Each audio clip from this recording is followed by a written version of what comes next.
bang napapansin sa iyong mga kapaligiran? Kay dumi na ng hangin, pati na ang mga ilog natin. Hindi na masama ang pagunlad at malayo-layo na rin ang ating narating.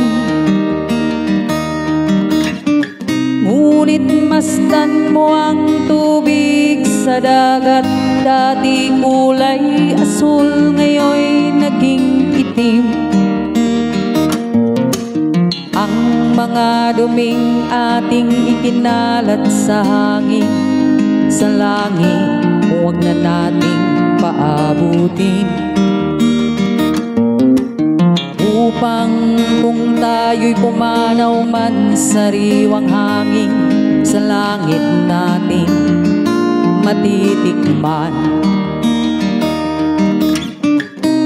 Mayroon lang akong hinihiling, sa aking pagpanaw sana'y tag-ulan. Gitara ko ay aking dadalhin, upang sa ulap na lang tayo magkantahan.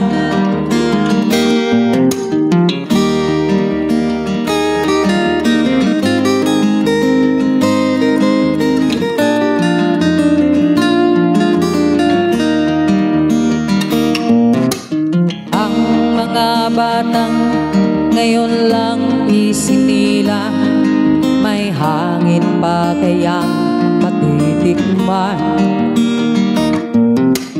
May mga puno pa kaya silang aakyatin? May mga ilog pa kayang lalanguyan? Bakit di natin pag-isipan ang nangyayari sa ating kapaligiran?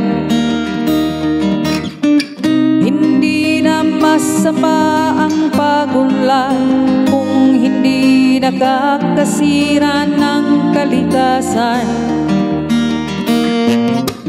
Darating ang panahon, ang mga ibong gala ay wala na madadapuan. Masdan mo ang mga punong dati ay kay tatag, ngayon namamatay dahil sa ating kalokohan. Lahat ng bagay na narito sa lupa, biyayang galing sa Diyos kahit nung ika'y wala pa.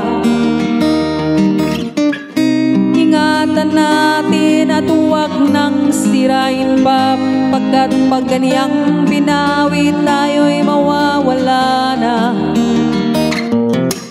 Mayroon lang akong hinihiling, sa aking pagpanaw sana'y tag-ulan.